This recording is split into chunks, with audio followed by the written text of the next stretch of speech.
السلام عليكم ورحمة الله وبركاته. حمدا لمن خلق الإنسان وعلمه البيان، والصلاة والسلام على رسول الله وعلى آله حزب الله وأصحابه جند الله، وبعد. وقد قال الله تعالى في المحكم التنزيل: أعوذ بالله من الشيطان الرجيم، بسم الله الرحمن الرحيم. يا أيها الذين آمنوا اجتنبوا كثيرا من الظن إن بعض الظن إثم ولا تجسسوا ولا يغتب بعضكم بعضا أيحب أحدكم أن يأكل لحم أخيه ميتا فكرهتموه واتقوا الله إن الله تواب رحيم. صدق الله العظيم. கண்ணியத்துக்குரிய அல்லாஹ்வின் நல்லடியார்களே, சகோதரர்களே, நாம் ஒவ்வொரு வாரமும் அர்பஈன் நவவியா என்று சொல்லக்கூடிய கிதாபினுடைய ஹதீஸ்களை எடுத்து அதற்கு விரிவுரைகளை செய்து தர்ஸாக நடத்தி வருகிறோம். அந்த தொடரிலே நாம் சென்ற வாரம் 29வது ஹதீஸினுடைய இறுதி பகுதி, ஒரு மனிதனுடைய நாவு எந்த அளவுக்கு விபரீதமான ஒன்று, அதே நேரத்திலே அந்த நாவு மனிதனை சுவனம் நுழைவிப்பதற்கும் அதுவே காரணமாக இருக்கிறது என்ற ஒரு விஷயத்தை நாம் சென்ற வாரம் பார்த்தோம். அந்த நாவினுடைய خطر ومن اخطر آفات اللسان, நாவினுடைய ஆபத்துகளில் மிகவும் மோசமான விஷயம் ரெண்டு விஷயம் இருக்கு. அதுல ஒன்று அல் கீபா.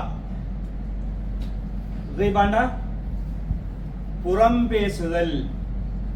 அடுத்தது அந்நமீமா, கோல் சொல்லி தெரிகிறது. இந்த ரெண்டையும் பற்றி கண்டிப்பா நாம தெரிஞ்சு வச்சுக்கணும்.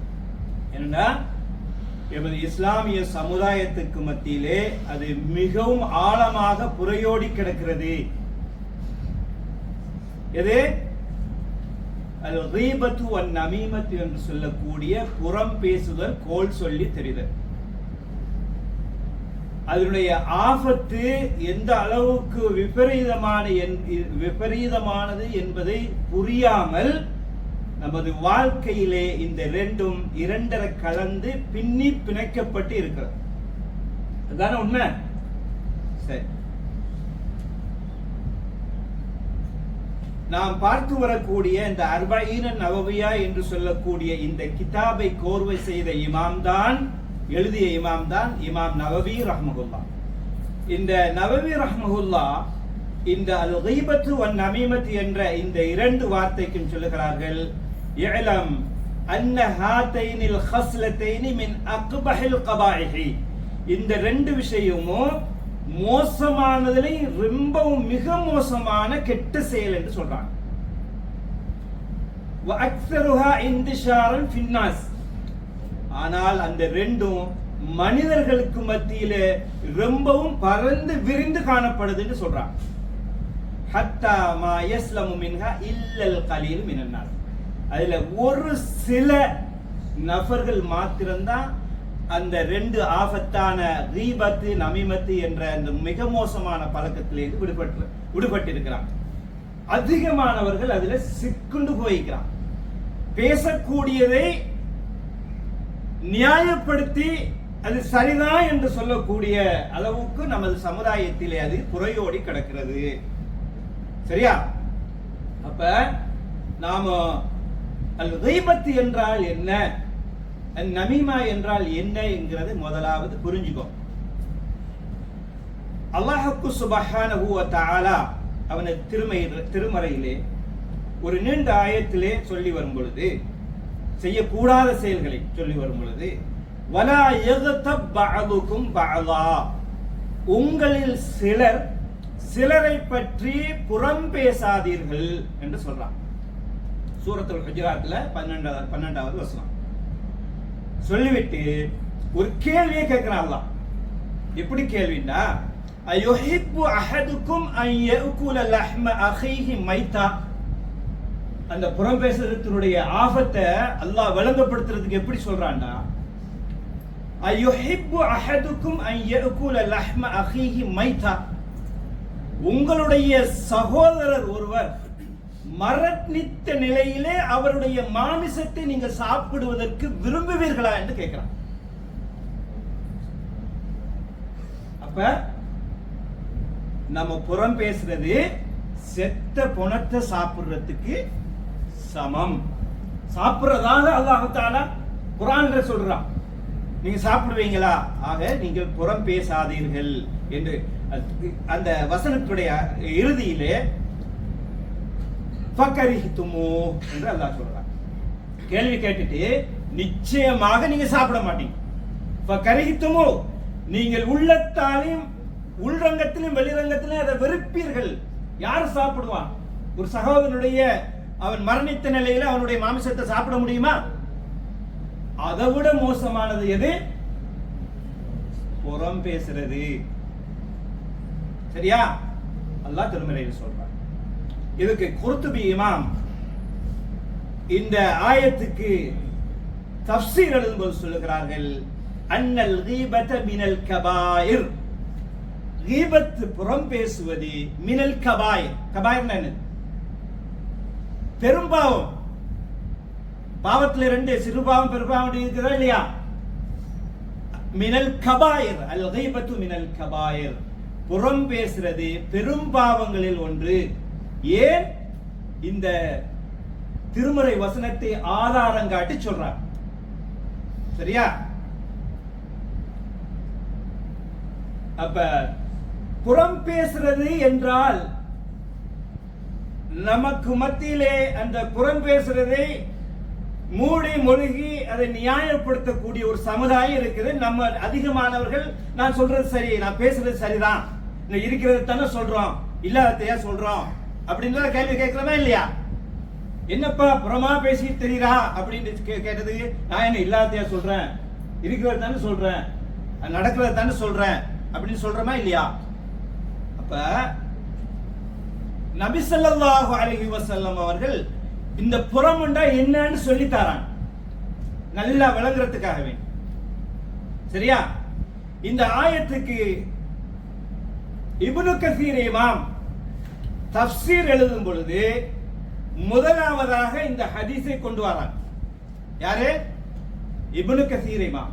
எல்லாருக்கும் தெரிஞ்ச இமாம் இப்னு கஸீர். தஃப்சீர் இப்னு கஸீர்னா எல்லாருக்கும் தெரியும், கூடுதல் அதிகமாக படித்தவங்களுக்கு தெரியும். சரியா? இந்த ஹதீஸிலே அன் அபி ஹுரைரா ரலியல்லாஹு அன்ஹு قال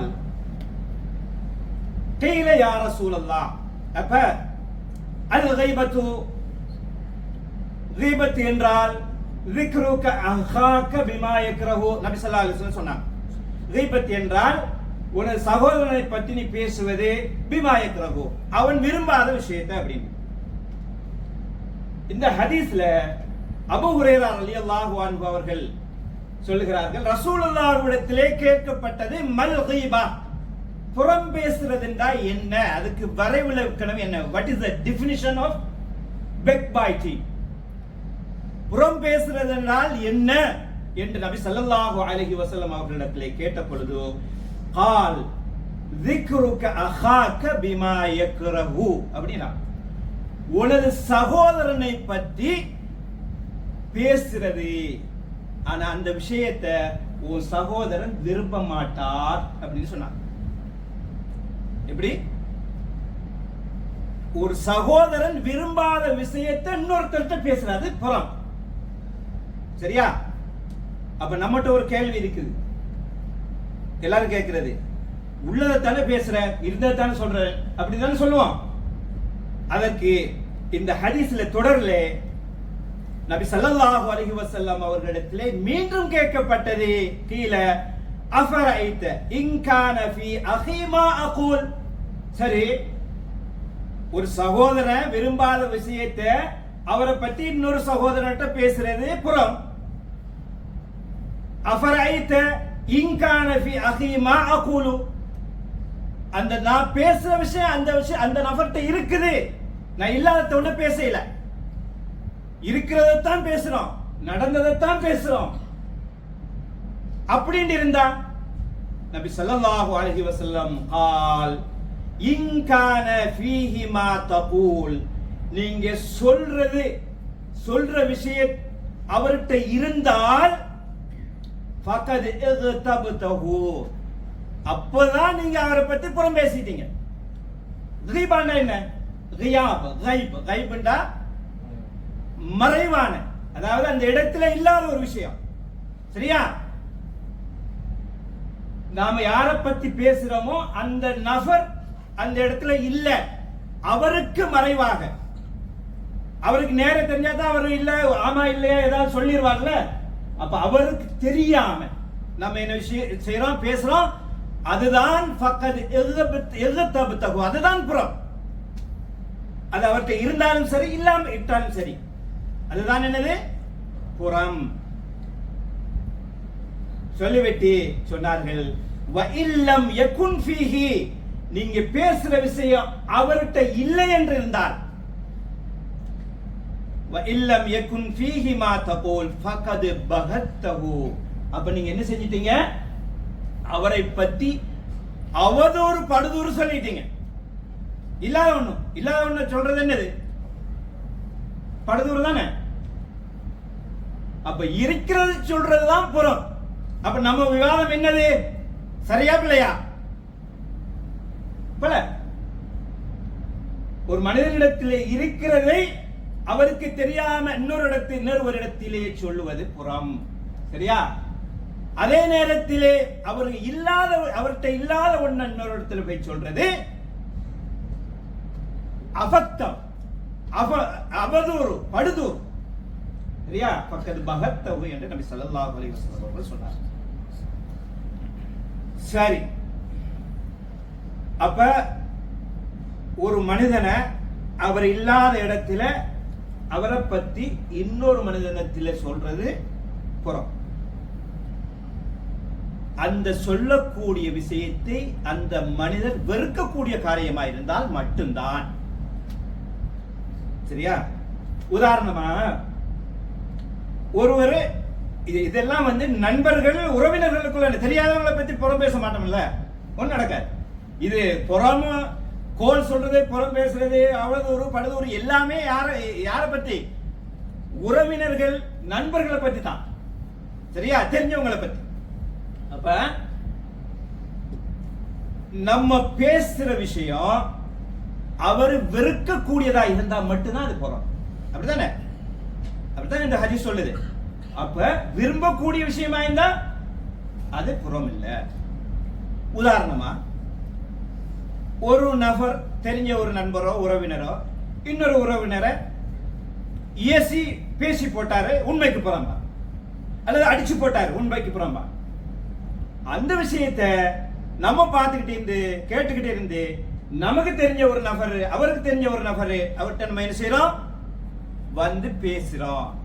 அப்ப உண்மைக்கு புறம்பா அவர் அடிச்சதோ பேசினதோ அவர் விரும்புவாரான்னு ஒருத்தர் சொல்றதுக்கு, அது வெளியே தெரிய விரும்புவாரா? அது வெறுக்கிற விஷயம். இதுதான் என்னது? புறம். ஒரு மனுஷர், ஒரு உறவினர், ஒரு கூட்டாளி, நண்பர் ஒரு சதக்கா செய்யறாரு ஒருத்தர். சரியா? சதக்கா செய்யறார். அந்த விஷயத்தை நம்ம என்ன செய்யறோம்? இன்னொரு நண்பர்கிட்ட, அவருக்கு தெரிஞ்ச நபர்கிட்ட நம்ம சொல்றோம். இது புறமா அமையுமா? இல்ல. அது அவர் விரும்பத்தக்க விஷயம். சரியா? அப்ப புறம்ண்டா எல்லாத்தையும் புறமாகவும் பார்த்துக்க முடியாது. அதே நேரத்தில் நம்ம பேசுறதெல்லாம் புறம் இல்லைன்னு சொல்ல முடியாது. கவனமா இருந்துக்கணும் இந்த விஷயத்துல. ஏனென்றால் பெரும்பாவங்களில் ஒன்று. அதே நேரத்திலே நமது மரணித்த நிலையில் நமது சகோதரனுடைய இறை மாமிசத்தை சாப்பிடுவதற்கு சமமானது, அதோட மோசமானது என்பதை நாம் ஆழமாக பதிய வைத்துக் கொள்ள வேண்டும். சரியா? நபி ஸல்லல்லாஹு அலைஹி வஸல்லம் அவர்கள் சொன்னார்கள், இந்த புறம் பேசுறதால மக்களுடைய மானங்களிலே, மக்களுடைய குறைகளிலே நாம் விளையாடுறோம். அப்படித்தானே? இங்க உள்ளது அங்கேயும், அங்க உள்ளது எங்கேயும் எடுத்து காவி புறமா பேசிய தெரிஞ்சா சில ரகசியமான விஷயங்கள், அவர்களுடைய மானம் சம்பந்தப்பட்ட விஷயங்கள்லாம் என்ன செய்யப்படுது? வெளியே எடுத்து பரகசியப்படுத்தப்பட்டு பேசப்படுது. அப்ப நபி ஸல்லல்லாஹு அலைஹி வஸல்லம் அவர்கள் சொன்னார்கள், இப்னு அப்பாஸ் ரலியல்லாஹு அன்ஹு அவர்கள் சொல்லுகிறார்கள், மனிதர்களுடைய மானம் சம்பந்தப்பட்ட விஷயங்களிலே மிக பக்குவமாக கவனமாக இருக்கணும். அது நண்பர்களாக இருந்தாலும் சரி, உறவினர்களாக இருந்தாலும் சரி, முஸ்லிம்களாக இருந்தாலும் சரி, முஸ்லிம் அல்லாதவர்களாக இருந்தாலும் சரி, மானம் சம்பந்தப்பட்ட விஷயத்தில் என்ன செய்யணும்? மிக அவதானமாக கவனமாக இருக்க வேண்டும். ஏனென்றால் நபி ஸல்லல்லாஹு அலைஹி வஸல்லம் அவர்கள் சொன்னார்கள், இப்னு அப்பாஸ் ரலியல்லாஹு தஆலா அவர்கள் அறிவிக்கிறார்கள், மன் சதர அவ்ரத அஹீஹில் முஸ்லிம், யார் ஒரு முஸ்லிமான சகோதரனுடைய அவ்ரத்னா என்னது? மானம். சரியா? இருந்தாலும் மானத்தை சொல்லுவாங்க. யார் ஒரு முஸ்லிமான சகோதரத்துடைய ரகசியங்களை, சரியா, மானங்களை பேணிக் கொள்கிறார், ரகசியங்களை வெளிப்படுத்தாமல் பேணிக் கொள்கிறார்களோ, மறைக்கிறார்களோ, சதரல்லாஹு அவ்ரத்தஹு யௌமல் கியாமா, கியாம நாளையிலே அந்த மனிதனுடைய அவ்ரத் என்று சொல்லக்கூடிய குறைகள், மானங்கள் எல்லாத்தையும் அல்லாஹ் தஆலா என்ன செய்றான்? மறைக்கிறான் என்று நபி ஸல்லல்லாஹு அலைஹி வஸல்லம் சொன்னார்கள். கியாமத் நாளையிலே பல கோடான கோடி மக்களுக்கு மத்தியிலே நமது மானம் பாதுகாக்கப்பட வேண்டும், நமது குறைகள் மறைக்கப்பட வேண்டும் என்றால் நம்ம என்ன செய்யணும்? இந்த உலகத்திலே மக்களுடைய குறைகளை வெளிப்படுத்தாமல் என்ன செய்யணும்? அப்படியே அமைக்கிறோம், அப்படியே மறைச்சிடணும். அது எப்படிப்பட்ட குறைகளாக இருந்தாலும் சரி மறைச்சிடணும். சரியா? அப்ப மறைக்காட்டி என்ன நடக்கும் என்று நபி ஸல்லல்லாஹு அலைஹி வஸல்லம் சொல்றாங்க, வமன் கஷஃப அவ்ரத் அஹீஹில் முஸ்லிம், யார் ஒரு முஸ்லிமான சகோதரனிடத்திலே அவ்ரத் என்று சொல்லக்கூடிய குறைகளை யாரு வெளிப்படுத்துகிறார்களோ, பேசி தருகிறார்களோ, சின்னதை பேசி பெருசா ஊதுகிறார்களோ, கஷஃபல்லாஹு அவ்ரத்தஹு ஹத்தா யஃப்லஹு பிஹா ஃபீ பைத்திஹி. இதான் முக்கியமான பாயிண்ட். அல்லாஹ் அவனுடைய அந்தரங்கங்களை, அவனுடைய குறைகளை, அவனுடைய மானங்களை என்ன செய்வான்? அல்லாஹ் தஆலா அல்லாஹ் வெளிப்படுத்துவான், சந்தி சிரிக்க வைப்பான். அல்லாஹ் என்ன செய்வான்? வெளிப்படுத்துவான். எந்த அளவுக்கு என்றால், இதுதான் முக்கியமான பாயிண்ட், ஹத்தா யஃப்லஹு பிஹா ஃபீ பைத்திஹி. எந்த அளவுக்குண்டா, அவருடைய சொந்த வீட்டுல கூட அவருக்கு என்ன இருக்காது? மதிப்பு மரியாதை இருக்காது. இஃப்லாஹ் என்றால் என்னது? அவமானப்படுத்துறது.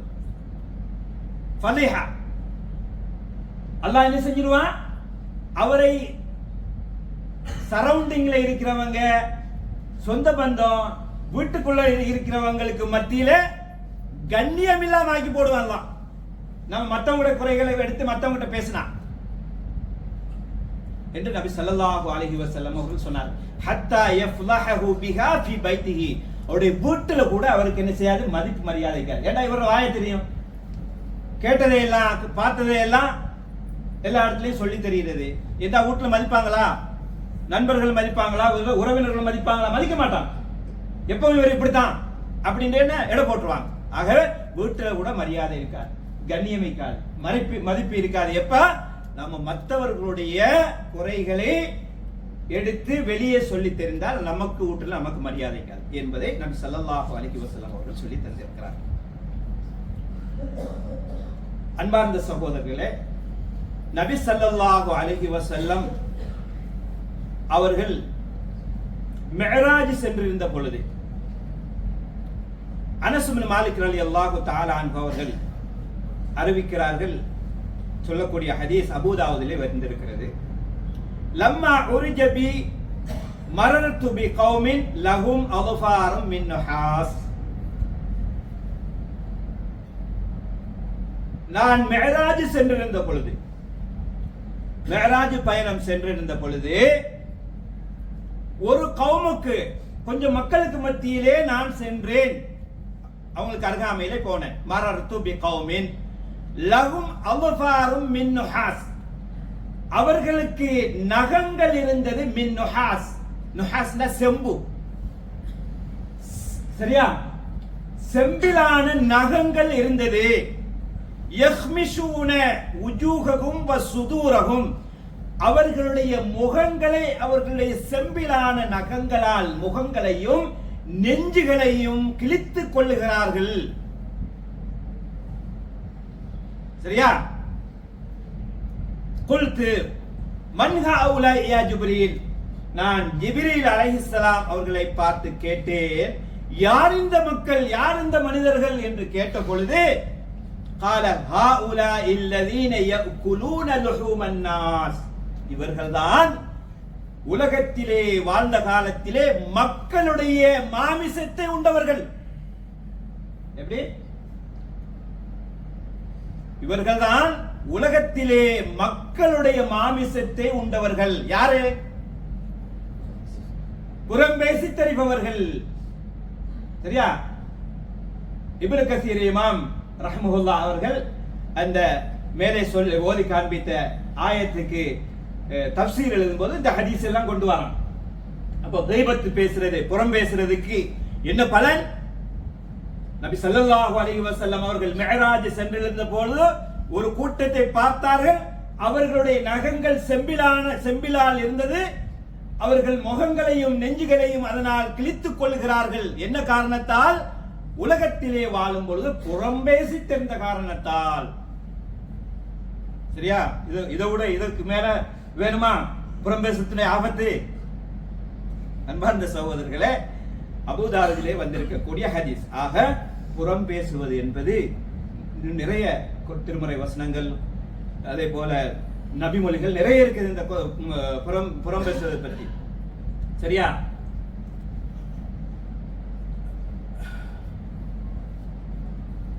அப்ப புறம் பேசுறது என்பதனுடைய ஆபத்துகள் என்ன என்பதை சுருக்கமாக நான் பார்த்தேன்.